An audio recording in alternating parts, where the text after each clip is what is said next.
রমজান মাস রহমতের মাস। এই মাসে মুসলমানরা সূর্যোদয় থেকে সূর্যাস্ত পর্যন্ত পানাহার ও সকল ধরনের কুপ্রবৃত্তি থেকে বিরত থাকে। কিন্তু অনেকেই প্রশ্ন করেন, ধূমপান কি রোজা ভঙ্গ করে?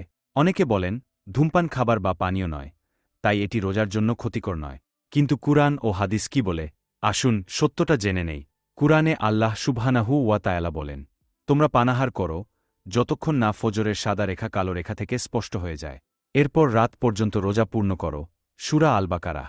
এই আয়াত স্পষ্টভাবে বলে যে, ফজরের আজানের পর থেকে সূর্যাস্ত পর্যন্ত কিছু খাওয়া, পান করা বা শরীরে গ্রহণ করা সম্পূর্ণ নিষিদ্ধ।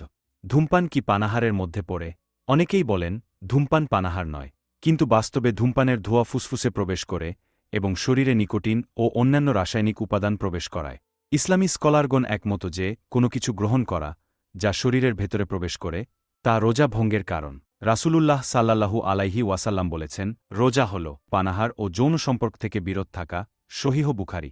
তাহলে ধূমপান করলে রোজা ভাঙবে? উত্তর, হ্যাঁ, ধূমপান করলে রোজা ভেঙে যাবে, কারণ এটি শরীরে প্রবেশ করে এবং এটি এক প্রকার আসক্তির বস্তু, যা ইসলামে নিরুৎসাহিত করা হয়েছে। ধূমপান কি হারাম? চলুন জেনে নেওয়া যাক।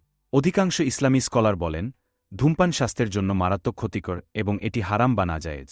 আল্লাহ বলেন, নিজেদের হাতে নিজেদের ধ্বংসের দিকে ঠেলে দিও না। সূরা আল বাকারাহ। রোজার মাস কি ধূমপান ছাড়ার সেরা সময়? উত্তর, হ্যাঁ, ধূমপান শুধুমাত্র রোজার জন্য নয়, বরং স্বাস্থ্যের জন্য ক্ষতিকর। রমজান মাস একটি সুবর্ণ সুযোগ ধূমপানের মতো ক্ষতিকর অভ্যাস থেকে মুক্তি পাওয়ার। ধূমপান সম্পূর্ণরূপে বর্জন করার সংকল্প করুন। আল্লাহর কাছে দোয়া করুন এবং ইবাদত বাড়িয়ে দিন। ইসলামের নির্দেশনা মেনে চলার চেষ্টা করুন। আপনার মতামত জানাতে কমেন্ট করুন। আপনি কি মনে করেন ধূমপান ছেড়ে দেওয়া উচিত?